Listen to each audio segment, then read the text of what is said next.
So, Hugsie, welcome to the Silver Foxcast. Thanks very much. Happy to be here now, yeah. How's life treating you? Mighty, yeah. You said to me a few weeks ago about doing it, and after seeing the first two, I was getting kind of excited about it because I never would have done this before. Never really.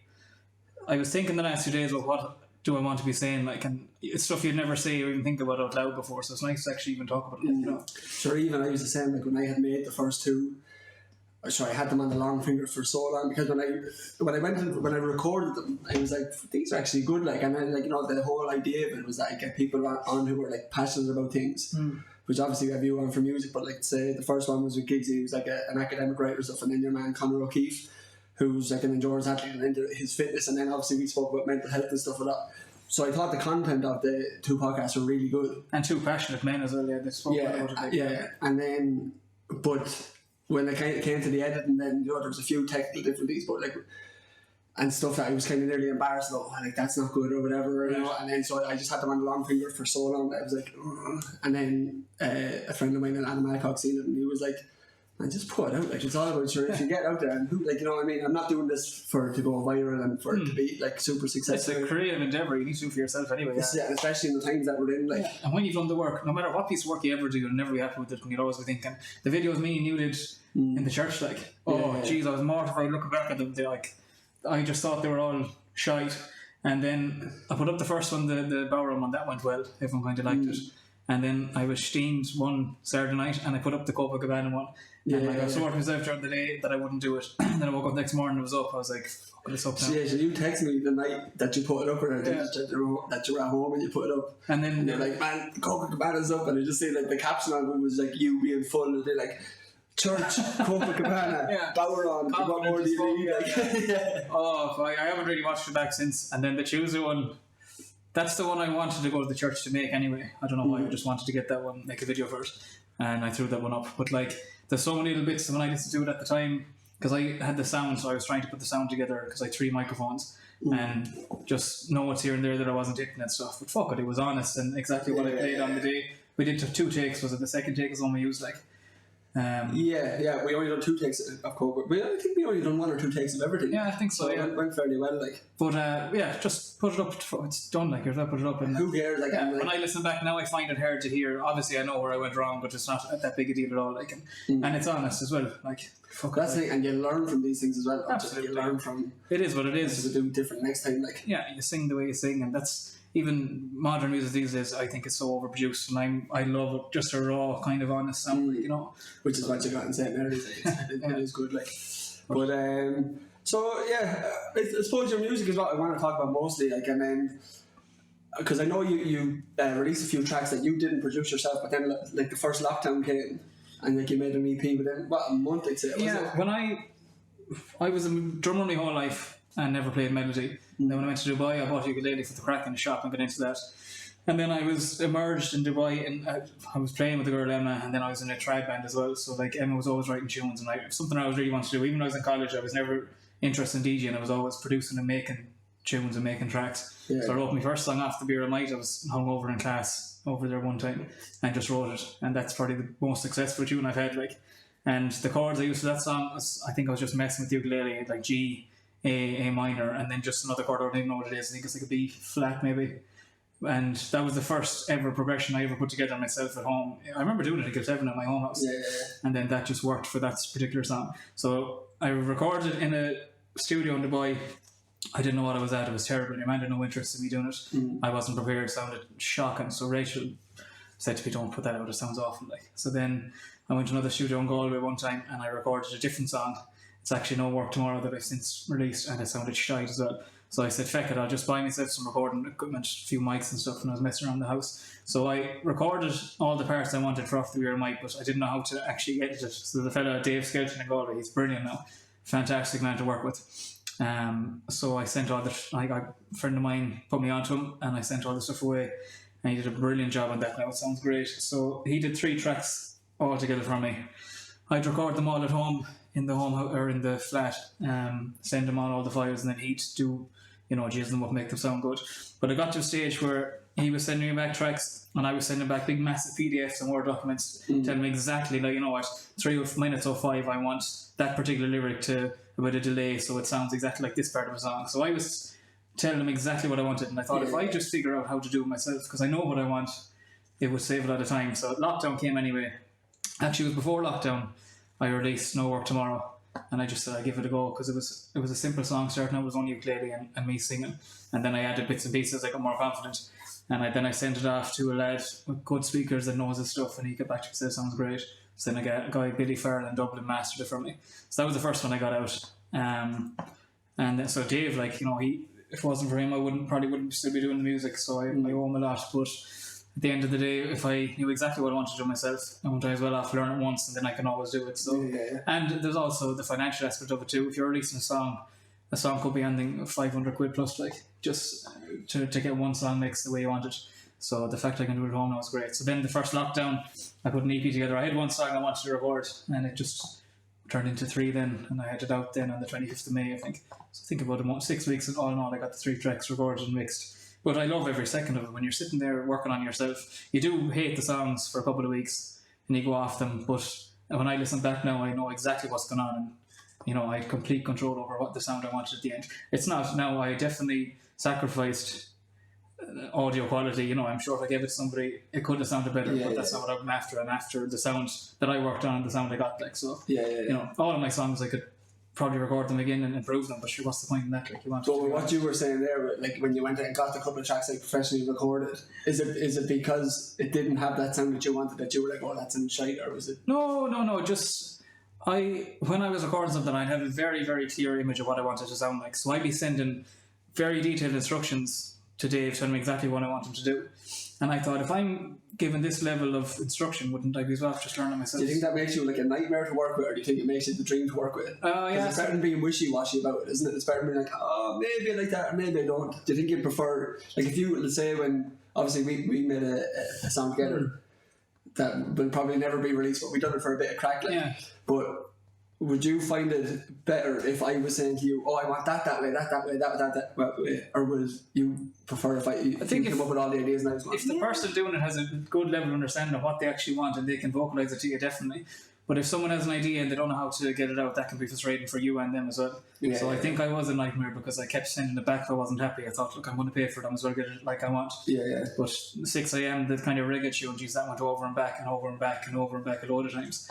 And I eventually got a version I was happy with. But that was no fault of his. He was doing his job and I was just being picky, like. But at least now I'm accountable. I have no one to blame myself. Which probably makes it ideal for you to be the one who does 100% complete control of it. Yeah, and it's so enjoyable. Jeez, you're learning something new and it's upskilling, and it's, no matter what musical endeavour I ever put my hand to or get an idea to do something, everything feeds into itself. Like, so whatever instrument you're learning, you know, if you're playing the bowron for an hour, well, that's going to help your rhythm for strumming the guitar and stuff like that. So everything, and this producing, it's taught me an awful lot about recording and methods of recording and what sounds better. And, you know, if you're singing live as well, if you're going to be shouting, stand back from the mic, and if you're going to be singing, you want a bit of low end and bass, you're going to put your mouth up on top of the mic, that kind of thing.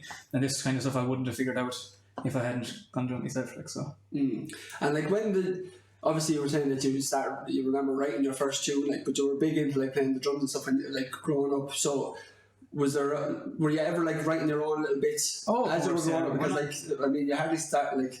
When I was in school, I was a metalhead, like, you know.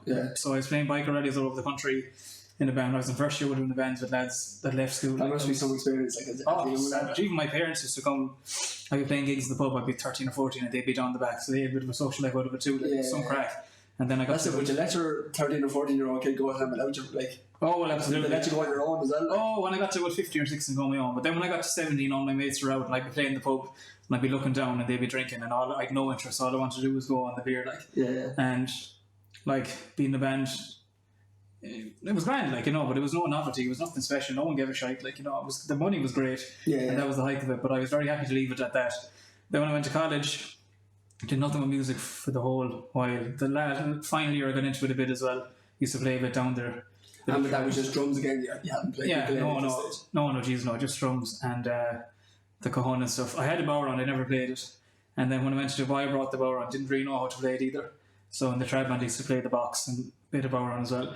It's only then when I moved home that I really got interested in the bowron in 2018. And then when Fia was born and that kind of stuff. And then when I got into making the bowrons, that's when I really had to improve on it, like, you know, because I'm the ambassador for the business, so you can't play it yourself, you know. Writing songs, yeah. When I was younger, I used to be writing all pathetic, cringy songs, heavy metal songs, like, you know, Jesus, you wouldn't want to read them back. Horrible stuff. Listen to Slayer writing about, you know, angels of death and all this kind of stuff. And it was just, you sitting even say, this is what you're listening, this is the shite coming out. But you need to do that. I think even poetry and even finding words, and it's so interesting. Even now I find it so interesting trying to see what words would fit together, like. But when me and Rachel went interrailing when I was in London, I got an idea for a song, but that was the first time I ever thought of putting a song together myself, like. But yeah, it just went from there. Then when I was in college, I got into Ableton and producing kind of electronic music, techno and stuff. But I had no interest ever in DJing other people's tunes. All I ever wanted to do was make my own. I definitely always knew I wanted to create stuff. But then once you start writing songs and it's going well and people are liking them, you know, it's addictive. Yeah, there's a mad range of different type of music you're into, like, isn't it? Obviously growing up to heavy metal. Yeah. Then did you only get interested in trad when you were in Dubai, was it? Yeah, when I was in London I would have appreciated trad, and I was a drummer, I would have seen myself as a musician, but I definitely didn't understand the complexities of it, like, you know. And then when I went to Dubai, started playing, there were some great musicians there, so we had a trad band going for the while I was there. The me and Emma were in a two-piece. And then since moving home, I've really found an absolute graw for trad, like, Jesus. Very passionate about it. And do you think, like, by making the Bowerons, is kind of giving you that graw, or do you think... I definitely had them before I started making them. And then making them... I'm very wary of letting an interest be part of my identity and who I see myself as, you know. I don't want to see myself as a Bower maker or as a trad player. Why? Because I'm me, but I'm also interested in these things. Like, if the company... you don't identify as a trad, like, it's just an aspect of your life. If the company went tits up and people stopped buying Bowerons and I stopped playing trad, I don't want to feel less about myself, you know, so I'm not relying on these things to be who I am, but I definitely love everything about trad and Irish music, and making the Bowerons now definitely has me more... I have to be, you know, I'm making this product, I have to be accountable for it and an ambassador for it and like the face of it, so definitely I love it. But geez, trad, I love everything about it, yeah, and even the community and the crack and the friends you make, and like trad people are headers, like, you know, like Christ almighty, the sessions you have, they're unreal, like. And I wasn't aware of that until I started hanging around with you more, and then you know, going to the same parties as you with the trad group, they're mental, like. And I wouldn't say I'm a trad head, but when you're there, like, I'd be like the spare tool sitting in the corner of the room going, couldn't stop you picking up a guitar though. Yeah, wouldn't stop you picking up it, but at the same time, like, that's not the music I'm used to playing on guitar. Yeah, so like, it nearly, I'm out time with it, like, do you know, kind of. So I wouldn't like to pick it up and then everyone, you know, trying to hold my hand as we're going through it, like, oh, play this one. The trad community is also very cliquey and can be very snobby as well. So I think it's very important for anybody getting into it to know your place, and especially Boweron players, like, there's nothing worse. Of any instrument I play, the Boweron has definitely taken the longest to get to a good level. It's a real misconception that it's easy to play. And a lot of people might buy a tourist Boweron for 30 quid and sit in a section and start baiting away. Even a good player that plays too loud, you need to know your place. If you're playing guitar or Boweron or bouzouki or something like that, most of the time you're going to be, you know, you're the rhythm section. So you're not leading the tune, you're just there to back up and to give it a foundation. So you shouldn't be louder than everyone else. You should know your place. You're there to complement the melody players, the fiddle or the flute or whatever, or the box. So you need to know your place and play quiet. And seasoned musicians, they respect that and they understand that, you know, you're a Bower player there for a reason. You're not there to take over the show, so you have to play quiet as well. And that definitely helped me. That understanding of it helped me not get kicked out of sessions, you know, and not get a bad name for being annoying. Yeah, and did you have to learn out the hardware? Were you told going into your first session? No, I'd be awful self-conscious anyway. The drums is the only instrument I feel really at home behind, and Boweron now, actually. With the drums, I'd have the confidence, if I was playing with different people, I'd have the confidence to set the rhythm. So let's say, if you're playing a 4/4 rhythm, I could do, you know, 1 2 3 4, and then if I want to go, you know, speed it up to halftime, and I'd be confident doing that because I know they'd have to follow me because I'd be leading the rhythm. But in trad, the person playing the fiddle leading the tune, you don't know what kind of rhythm they want in their head, so you want to try and watch them and, you know, empathise with them and watch what they're doing and try and match what the idea they have of the tune in their head. You don't want to run off and make it your own because it's not you that's leading the tune. So I think I was always aware of it, especially learning a new instrument, like when I got into the Boweron, so it's something you need to be aware of. I think all those percussion instruments are probably the hardest instrument to play. Like I didn't remember growing up, and I like probably looked at guitar and was like, that's the instrument that looks the most complex, because you see people going up and down the board, but then you see like, and it looks complicated. Whereas when you see drummers and stuff, it doesn't look difficult. Because they're so good at it, so at home, as you were saying, at home behind it. Yeah. But they have everything going. Like, so when I was in fourth year of college, I played a bit of guitar at that stage and a little bit of ukulele. But we ended up having like a drum kit in the kitchen, and it wasn't until I actually sat behind the drum kit I went, fuck me, this is actually really difficult. Like to have everything in time with your feet going, your hands going. I never got anywhere good at it, and even like picking up your bow runs and stuff. Like I don't even know the wrist action to it, and I can't seem to get. This is it. You wouldn't pick up a guitar and expect to be able to play it straight away. It's like everything else. Like drums as well. If you break things down real easy, we used to have a drum kit in Dubai, and we'd be on the beer, and there'd be people coming in, and I'd always sit them down, annoying as hell, like, and make them learn a beat. Because once you do it, you're delighted with yourself. But it's so easy if you just break it down to the individual. You can you can do everything on its own, but just putting them together. You know. But I never forget the time to do it at tambourine in Dublin. I picked it up and I just started shaking. Like, I was like, teach you how to play this, and you were just like, I can't teach it. Like, either you can play the tambourine or you can't. And at this stage, I was playing guitar, and when I thought I had some sort of rhythm, I just picked it up and I couldn't. But if you work on anything, you'll get it. But rhythm, like. But there's a different rhythm, is what I mean, to percussion musicians rather than guitar, like string instruments and stuff. Two drummers can play the exact same thing, but they could be miles different with their groove and their feel of it. Such little idiosyncrasies. That's why when I'm producing tunes, I'll never ever use MIDI drums. Like once ever I did it, I don't like it. I want everything live, because when you use MIDI drums, it's just so robotic and perfect, and it doesn't sound like a person playing. So you want to actually record something. Sounds robotic. You want to record someone playing live, because maybe it might be 98% in time, but it's that 2% that gives it flavour and makes it sound different. Right. So definitely, I'd be big. Definitely play everything live.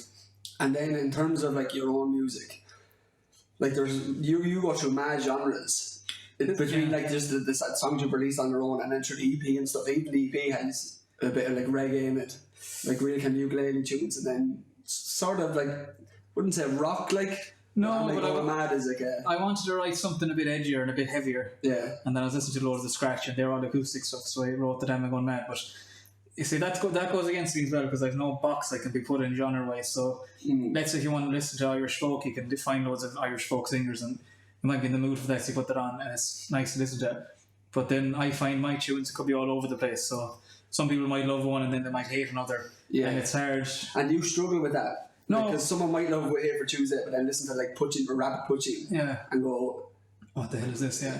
I don't like. It's hard to say that I like I'm a fan of yours. If, like there's no consistency. No, I don't really care, because I'm not doing it to get loads of fans or get famous. It's just something that I want to do myself and release it. But I'm sure in time I will find the groove and I'll find somewhere. Even with my singing, I know, like, I don't like my singing at all, but I kind of know now where it sounds better, so I can sing more. Even from recording, you can put a tuner on it, like a tuner that tells you the notes that you're hitting. Like, so when I sing higher, I can be a bit more accurate. When I'm singing lower, I'll be all over the place. So I kind of have found a place on the neck of the ukulele where I can do that scale suits me. Like, so at least now I'm trying to write more to that. But no, like my Spotify, the algorithm they make you a playlist, like it's ridiculous. Like, because there could be heavy metal and trad, and then there's reggae, so it's all over the place. There's no, I don't even know myself in the morning what I want to listen to. Like, you go through all sorts of different things. So no, I think it's just, I listen to so much music, I'm going to be putting out different music. I wrote a hip hop tune yesterday, like with like a rap in it, or kind of, yeah. Just listen to a lot of different Irish hip hop now, and a friend of mine, Shawnee, he is big into it as well, and he writes a lot. So I just try to write one in that sort of rhythm, like the lyrics in that kind of rhythm. So feck it, like I might just make it. Because even I texted you the other day looking for some new music listening. You sent me on Hazy or something, which is like Limerick hip hop, but Irish music, especially kind of hip. Well, I don't know if especially the hip hop part of it, but like Irish music in general has evolved loads. Do you know, if I had thought of Irish hip hop like 10 years ago, it's probably cringy stuff. Like, there wasn't. Well, I don't know if there was much good stuff, but now it seems. Yeah, there was a great documentary on Irish hip hop there on RTE a while ago. It was savage, but I wouldn't have heard of a lot of them either. Yeah, and it's only recent Kneecap and them that I kind of started listening to it, and there's a lot of the Irish acts are classic. There's so many. Because even like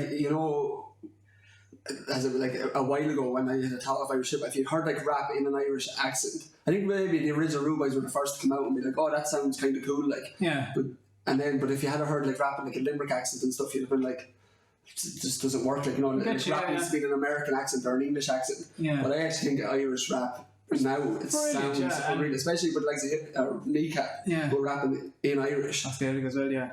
Definitely, and like I think there is a good flow to like an Irish accent. I'd love to listen to Irish accents and not be from here, because the difference in Limerick and a Dublin accent in Cork is fucking mental. You know, the amount of different dialects there is and accents. So I think it'd be foolish not to be exploring that and putting out stuff in your own accent. I don't understand people. I hate people singing in accents. Just sing as yourself. Like, I think that only like counts for Irish people as well. I don't think like English people or Americans realise like the changes in Irish accents. So they just don't think you sound same like, as English. oh, it's top of the morning. Yeah, you know? England has huge accents from the north and the south. You know. But yeah, no, Irish hip hop is class. It's thriving. Like, so, I don't know. I just keep writing all different types of music, and I don't. You know, I'm not bothered about getting into a box. Obviously, I have an idea in my head of what kind of musician I'd like to be, and so if I do start getting gigs and playing festivals and stuff, I don't want people coming and then expecting one song, getting another song. But fuck it, like I can't force it. Like, all I can do is write the tunes I have. I'm this new EP now. I have 4 songs written. Well, 3.5, 4 songs written so far.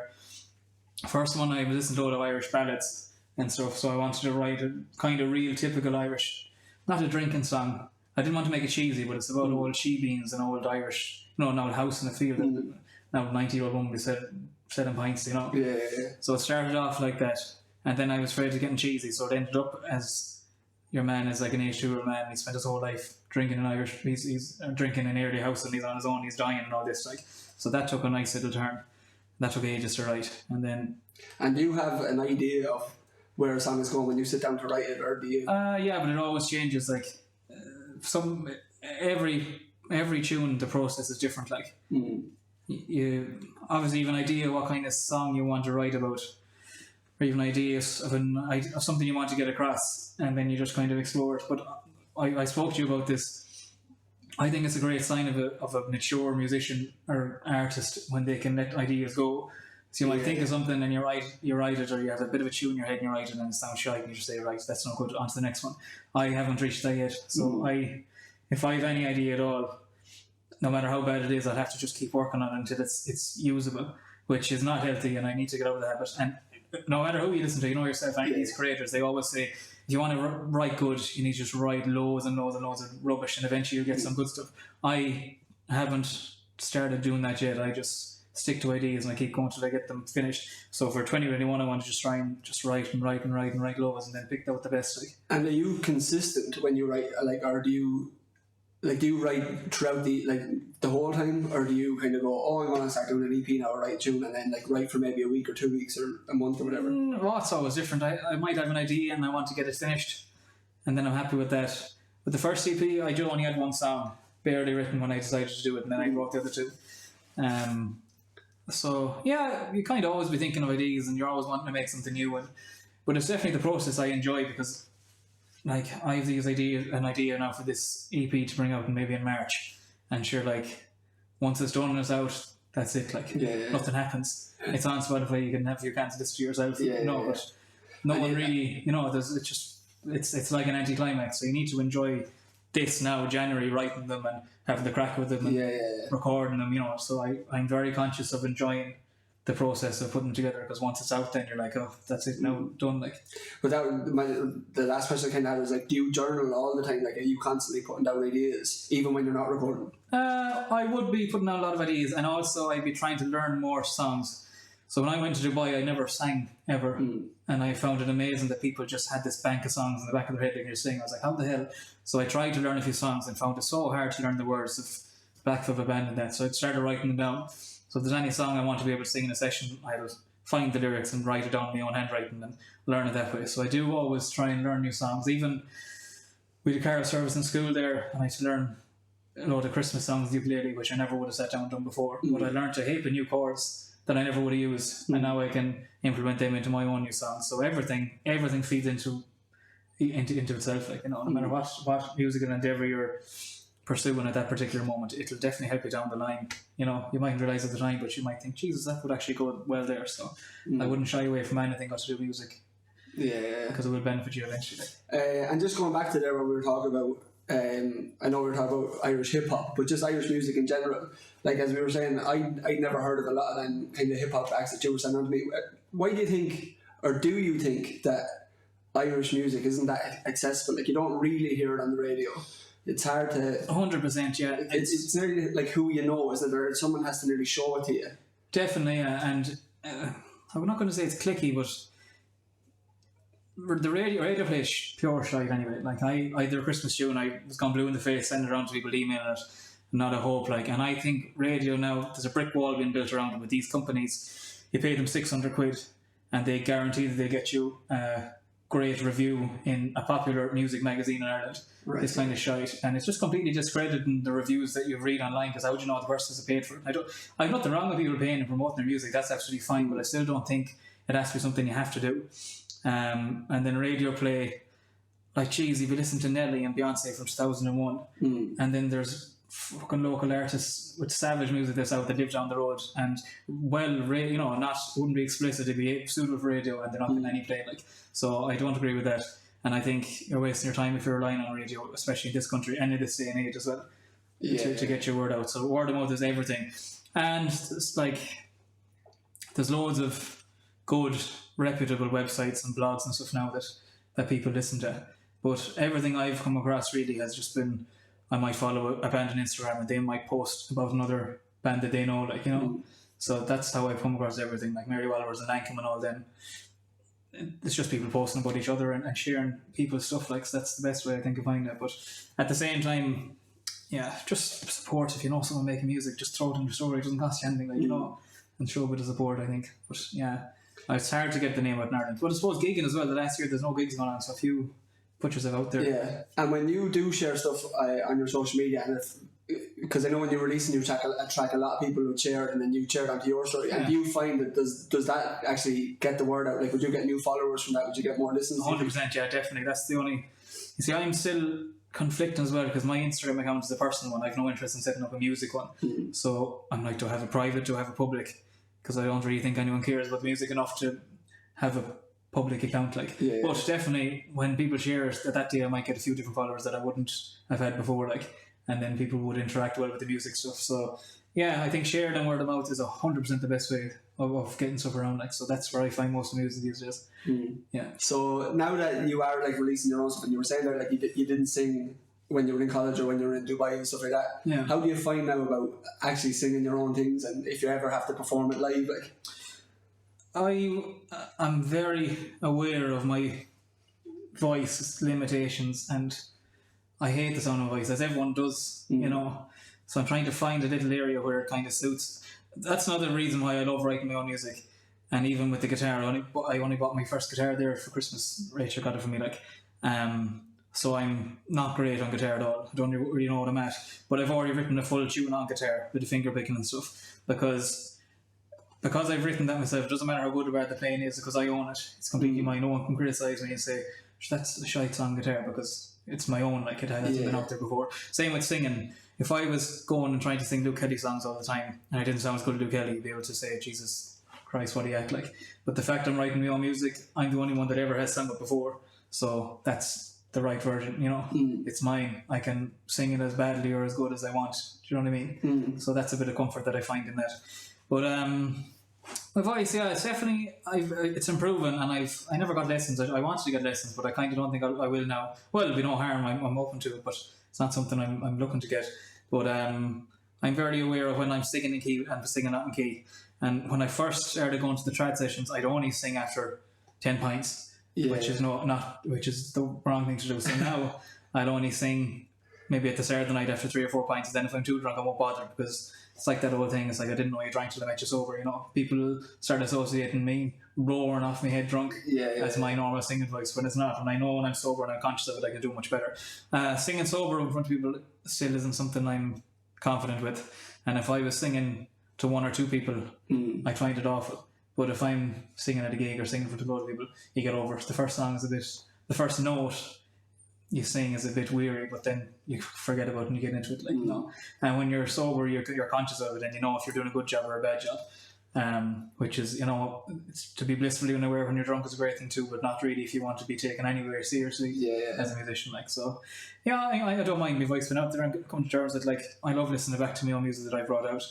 You know yourself now after 2 cans.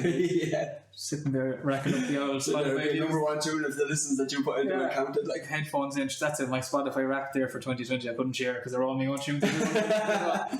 But sure, that's what it's all about. It's the only person that music is myself, and I 100%. Love everything I bring out because it tells a story and brings me back and reminds me how I felt at that time. Whether good or bad, I think it's the other singer sees and the it not being perfect that makes it gives it a bit of character, like, you know. And what probably makes it easier, because I kind of know what you're like, but, you know, it probably makes it easy, or definitely makes it easier for you to be able to sing your own tunes because they're not cringy tunes, like. You know, they're not soppy love songs. They're good. They're stories about having to crack, being on the session, some about Christmas. You know, they're. Yeah, I think it's, no offense to yourself now. It's easy to write fucking songs about heartache and stuff. Because it's cliche and it's easy to draw on these feelings and imagine you're in that position. But it'd be disingenuous of me to write about that because luckily, you know, I've had a very fortunate life and I've a lovely family there, you know, and I've never gone through anything awful like that. So I just want a bit of a breath of fresh air, write about crack. And at the same time, I'm getting to an age where I don't think I'd write off the beer I might now. But back when I was 25, it was so relevant. Like, so the music I'm writing now, it's definitely getting a lot harder to write tunes. No more than Danny Riley said that about a San Diego song. He's like, you couldn't really write that now as a mid-30-year-old, like, you know. But try and keep it honest and storytelling. Like, I love Christy Moore and them kind of songs where you're actually telling stories, and I want all of my tunes to have a story and you're following it and you know what's going on. Like, I never write in metaphors, which is something that a lot of people do. I'd like to write an actual story you can follow in your head. So it's just a different style of writing. There's no right or wrong way to do it. Like, but definitely, I think keep it a bit of crack and keep it relatable. Definitely, the songs that tell a story and are good crack are the ones that people prefer. Like, so the last one, "Be Sound Yourself," you know, it was a nice little song, and I enjoyed the ukulele playing. It was kind of a ukulele song, but there's none in the lyrics that would grab you, and, you know, I don't think it's much crack really, you know. Yeah, and where would you like?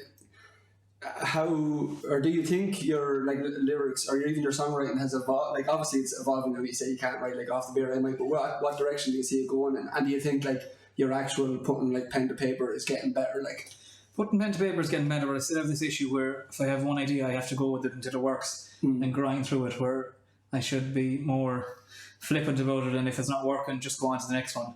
But I definitely, like with Hey for Tuesday, that song came to me in about half an hour, and it's such a cliche thing, you know, you write in no time, but it really did, because the topic was so relevant and so easy. Like, the whole point of the song is just take each day as it comes and enjoy. Well, hey, for Tuesday, what's Tuesday? It's just a day in the middle of the week, but isn't it great? Like, you know, Ben's going out tonight. So you can write about everything, and I think if you're looking for stories to write about all the time, it's going to be very hard.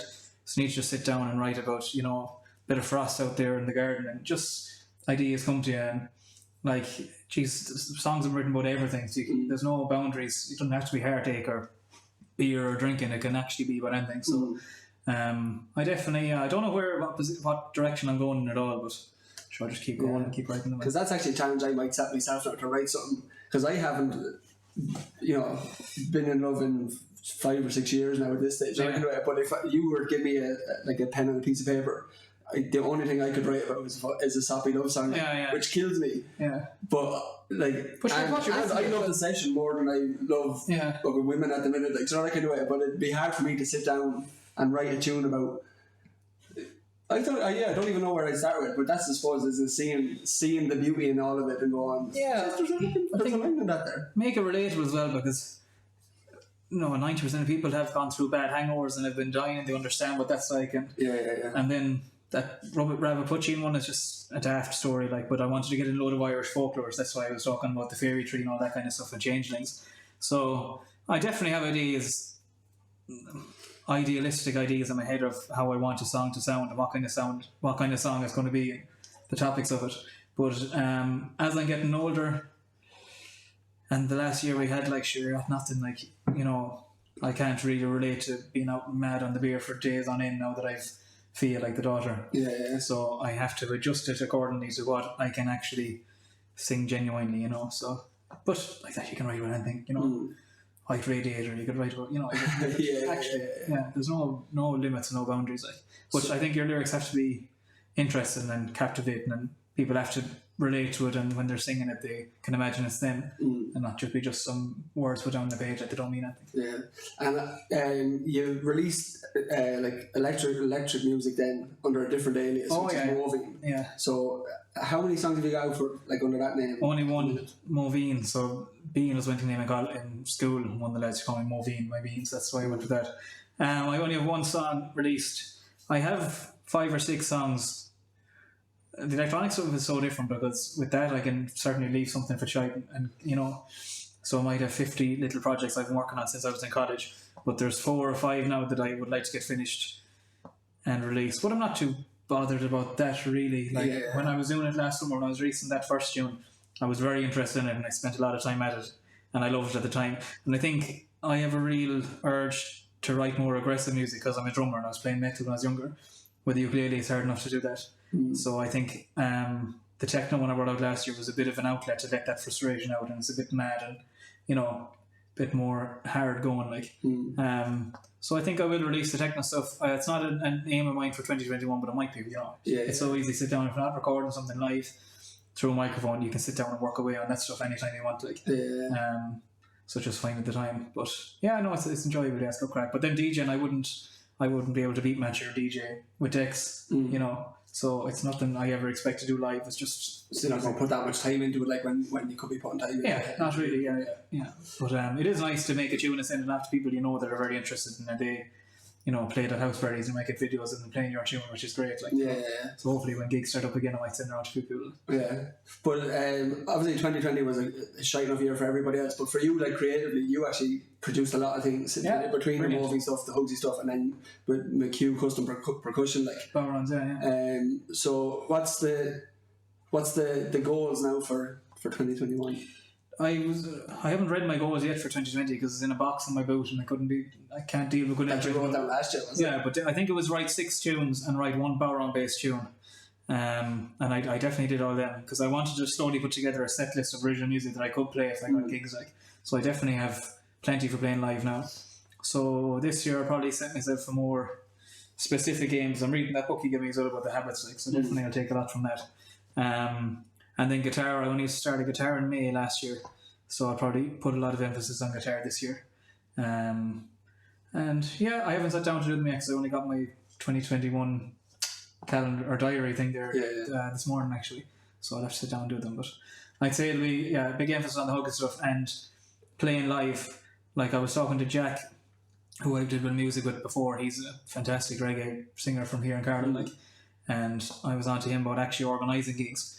Because, you mightn't get a festival spot, but if you organise the festival yourself, you have to give yourself a spot, Even just around town, or, he did a great gig there over the summer, just in his partner's garden, at the home house. And it was great crack, small crowd there, it was lovely. I played first and then he did his set.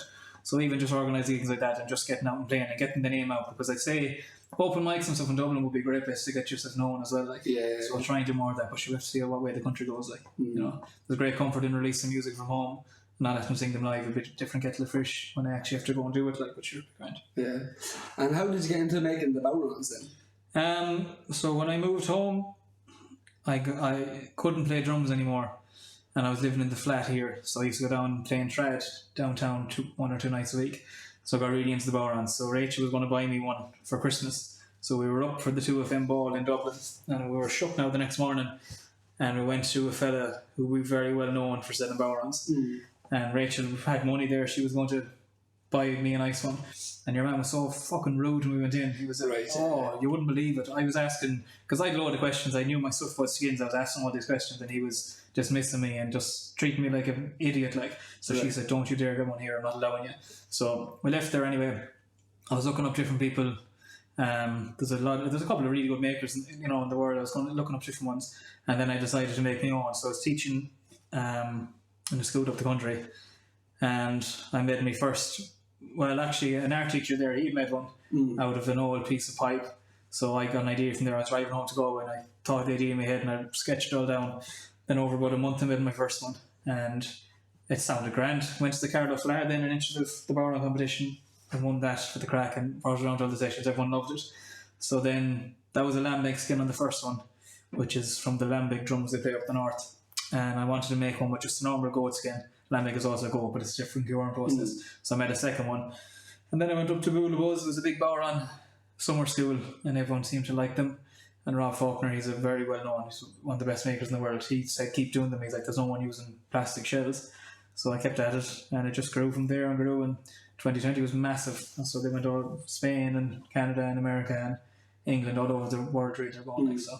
And it's another like, I love building things. Obviously I'm a construction teacher, so I can mix the music with building stuff, two absolute passions, and I think I'm very lucky to know what my passion is. Like, like so many people go around they go through their whole life and they're trying to figure out what their little thing is, but I know, well, making these Bowrons and making music is my thing and I'm so content with it. It's great. So the Bowrons are challenging and everyone wants a different design and stuff, but I just love every second of making them. Like, because I've never even seen, obviously they're all custom made, like for someone puts in an order and you make it to how they want it, but there's some of them that some of the ideas are class, like, and you don't, I've never seen any real other instruments that are, you know, like custom made with like custom paint jobs that really stand out, like, whereas you made some that are like inspired by the Gucci jumper that Biggie wore. Some of them are like kind of look like the universe, you know. So do you enjoy the challenge of getting one in and like, or do you have to figure it out in your head, like, Jesus, how am I going to do this now? Like, I'm an awful idiot for saying yes and just taking it on and then trying to figure out how to do it again. Right. So that Biggie one, I was just so blown away by the design. I was like, yeah, I'll do it. And then I worry about it later on. So it was on my mind, like, you'd be stressed enough about it. But then I just cut up a couple of pairs of knickers and used them as stencils. You know, is that what you did? Yeah, but I hate the paint and I hate the tape. And it took me a couple of weeks. Spray a bit and then tape it off and then spray another bit. But it turns out great. Like, there's no other Bowron in the world that looks like it. Definitely not. And it sounds great too. That was a calf skin. So one thing I did tell myself when I started, that I only use the best top quality skins. I wouldn't be selling shite. And now I made 30 for a music school here in Carlow, which was grand, but I wouldn't do it again. I'll never batch produce anything. Everything has to be 100% custom made. You made 30 drums. The same one? Oh. They're the same one, yeah, just for the school.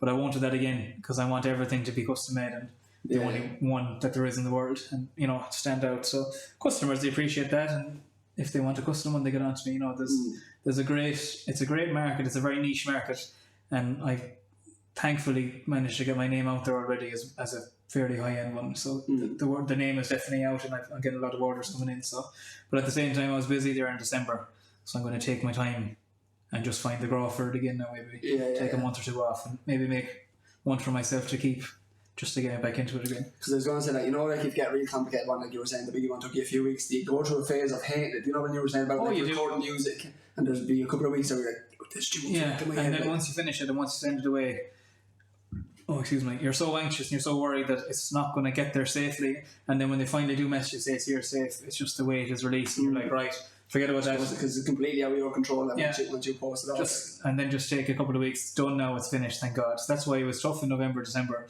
I was out in the shed every evening of the week trying to get them done, which is great. Like, it's great to be getting the business, but yeah, still no profit off any of them. Like, I wouldn't be making money. And everything I'm making is going back into it to making different ones. But it's a nice little legacy to building up, and it kind of intertwines with the Hugsie stuff I release as well, because I obviously play my own Bowrons on them all, so I can share them to the Bowron page as well, and getting a few files through that as well. Like, so that's great. Being able to make your own instrument, then play it on a piece of music you wrote, and then release it is very fulfilling for me. Savage achievement, but it's obvious, like you throw your hand to anything. Obviously, you were making the Bowrons, making your own music. I know you were making a few like suitcase drum kits. That's how I made that before the Bowron, I think.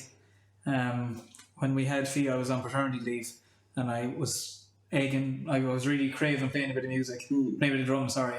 So I started looking up these small little kits, and I said, sure I can make one. So I bought a Samsonite suitcase and built a full drum kit that fits in the suitcase. So then I played a wedding in Spain the following year and just checked it in the plane and brought it with me for 30 quid, like a full drum kit.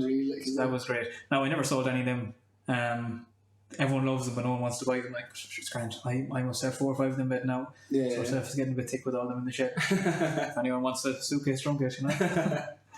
So I was just saying there about like everything that you do, you seem to like throw yourself in that wholeheartedly, and you never feel like, as I was saying to you before, like I think I got to about the age of 25, and I was like, well, this is me now, this is what I do, and you know, I'm not picking up new things. But then since I came back, like, and you know, you've done so much in the last couple of years, stuff that you couldn't do before, like, you know, making music, learning the ukulele, picking up the guitar last year, and then you started jiu-jitsu a while ago, and you actually got me into jiu-jitsu, and I was talking about wanting to do it ages ago, and then obviously joining with you, and I'm so glad I joined it. Like, I got to the stage where I was like, oh, I do it, you know, I keep fit, I go to the gym, but would have found it hard to pick up a new sport, and then just going to jiu-jitsu was classic, and I'm glad I joined it. Yeah.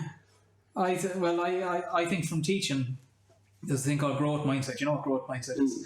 So that's something that we have to learn as teachers, because you have to understand your own growth mindset, and that the students, self-fulfilling prophecies, if you tell students, you know, you're only going to get a C in your leaving cert, they're not going to work and try and get an A. So you need to understand that you can learn anything you want. Like, you know, obviously it gets harder to learn languages the older you get, but like, if you want to learn something, just do it and tip away at it. Like guitar, I was putting off learning guitar because I thought I was too old and there's no point. Then I was thinking, Fia now is 2, so if she starts playing guitar when she's 6, by the time she's 10, that'll be 4 years and she'll be fairly good. I was like, sure, if I start now, in 4 years I'll be fairly good. Like, so it doesn't matter what stage of your life you're at, 4 years of practice is still going to be 4 years of practice. So I've no doubt I'm going to pick up different instruments and try and learn things.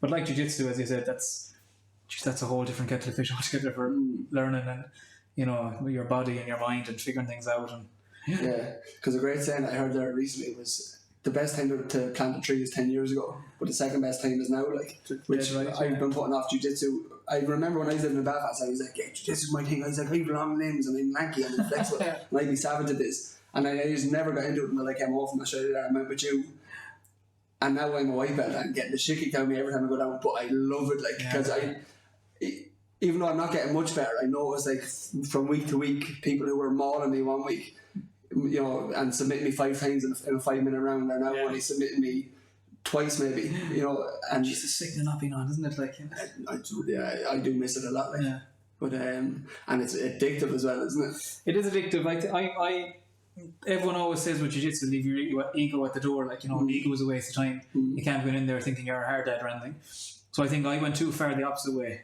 Because the kickboxing growing up, good with the Thai boxing in Galway, and then when I went to Dubai, I was doing MMA, so I would have had a bit of jiu-jitsu. So when I went in to the one here in town, I, you know, knew how good or how bad I was at jiu-jitsu, so I had no ego at all. But then I went on for so long, I didn't care. I'd be getting hammered every night. I go home and I forget about it. Whereas you need to have a certain bit of pride that you're losing and say, could he got me in that, and then go looking up and seeing how to get out of that. So it's only since they came back in 2020, like the last couple of weeks I was gone, that I really started looking into it and trying to figure things out, because I was only kind of blasé going about it, and then I'd go to train and forget about it until the next training. But you need to be, it needs to be a part of your life. You need to be thinking about it all the time, and you need to have pride in it as well. Because I found out when it was on, like, I think I was only doing about 2 months before the gym had to close again, like. But I was, like, in work thinking about this. Anything I was doing, like, you know, eating my dinner, I was thinking about going to bed. And it was the first time I'd ever kept a journal from the very first day. So, like, usually, like, I'm wishy-washy with things like that. Like, you know, I'd start. You were religious with the journal. I'd be going, like, oh, I'm going to do it. And then maybe, like, 2 weeks into it, I'd be like, right, I couldn't be arsed. But I was religious about writing it down. And, but I found that I was definitely learning more, and that, like, you know, that's how I seen that, as you were saying, you know, with guitar, if you were playing guitar for the next 4 years, you have 4 years of practice, which I think is really, jiu-jitsu, you can't, like, it's only inevitable that you get better at. Absolutely. If you're willing to put in, like, you know, if you just show up, even if it's twice a week, like, you will inevitably get better at. Whereas, like, the first maybe month of it, you probably feel like, I am bad here, you know, you don't really see, like, yourself getting any better. But if you put the work in it, like, it is definitely, But and you even see, like, with the likes of, like, the higher belts, like, I nearly look at having a black belt now as having a degree in my pocket, like. Oh, sure, So, like, in a way it is, and the confidence and everything you'd have with it, and like, when I was younger, I'd be getting in rows and stuff, like, you know. But once you start jiu-jitsu and stuff, it just eliminate, say, you go in there 2 nights a week and you get in a position where you die if they don't stop, or you put them in a position where you're actually about to kill them and then they attack you. It's grand, like. So it's such a release of aggression, not even aggression, but just, your testosterone. You need to go in there and get the head thumped to you every now and again, like. And I think anyone that starts, 90% of people get really obsessed and love it like you did, but that didn't happen to me. I liked doing it and I enjoyed being a person that did it, but I wasn't obsessed with it. But I think now, since it's been taken away and since the lockdown and stuff, I've definitely started reading more on the hierarchy of moves and, understanding the absolute fundamentals of where should I be and what should I be trying to do. And then once you understand that, it makes it so much easier. Like learning anything, and if you're teaching someone tech graph, don't teach them all the steps of doing it. Tell them why it works so they can find their own way of doing it. So it's like learning anything. You don't rote learn it. Figure out the principles and what you're trying to do, and you'll be able to kind of figure it out yourself, And isn't it good about jiu-jitsu as well? Like, if you were maybe to join like a kickboxing gym or a boxing gym, like there'd be hardy lads in it, and it'd be more intimidating to walk through the doors, like. Whereas I found with jiu-jitsu, it's hippies and it's rockers and everyone's sound as well, and the community as well. I can't imagine people get on so well and each other so well, and it's a real good community spirit in there. Like, it's great, and it seems to be universal in every gym around the world. Like, that kind of feeling of togetherness. But it's great, and even like you're not taking damage if you go in and you're boxing 2 nights a week. You're getting thumped in the head, and you're getting headaches. There's a recovery period. But with jiu-jitsu, it's very possible to go in there and not really get hurt at all, because you won't get hurt if you're doing things right and if you know how to tap early and tap often. Like, it's only when you don't understand what's going on. Well, like, if you've got a good training partner, they're not going to go and hurt you. Like, but it's rolling with white belts is when you're going to hurt yourself. Like, But I'm sure for for the higher belts or whatever, I'd say there is young lads you have to teach a lesson, like, that come in being like and do think they're all that, like. That you just have to, because it humbles it, doesn't it? Which is massive force. It definitely humbles it, and like I couldn't have any less interest in getting in any trouble than out if you go for a few pints, whereas before you were kind of up for it, but now you just understand, Jesus, no, like, you have no idea what anyone's capable of, and you know yourself that you're not invincible. Whereas before, if you'd never done it before, you might think, sure, I could, throw boxing like in a bit of hassle. But nowadays, no, it just completely eliminates that, which is fantastic. Like, but it's something I want to spend more time. Even I'd ask to have the question, I'd be driving home from work, I'd say I would go and play guitar or something. I'd be thinking, would it make me happier to have a really good training session tonight or to be better on guitar? So I think I need to prioritise the training a bit more when it does come back and just spend more time at it, because I'm doing it over 2 years now and I don't think I've really progressed as much as I should have at all. Like, so I'm looking forward to get back. But even you were saying that, like, when it opened back up after the first lockdown, and I think you were maybe doing it a month before I joined, and like because I was interested, I was talking to you about it, and you were saying, Jesus, the last month I progressed more than I have in 2 years. So it is just good. It's all interest, level of interest, and if you understand having particular questions, YouTube, there's fucking endless hours of videos on it. Like, so you need to be able to whittle it down to what do I want to know about, and then just taking real down to basics. I'll be watching, what to learn on your first jiu-jitsu lesson, like, because I need to break it down that much and figure out what is a better position to be in here, So simple things, like, It's class, well, I think we're going to leave it at that. Happy days. Thanks very much for coming on. I do appreciate it. It was very interesting talk. Cheers, Savage. Thank you. That's the job.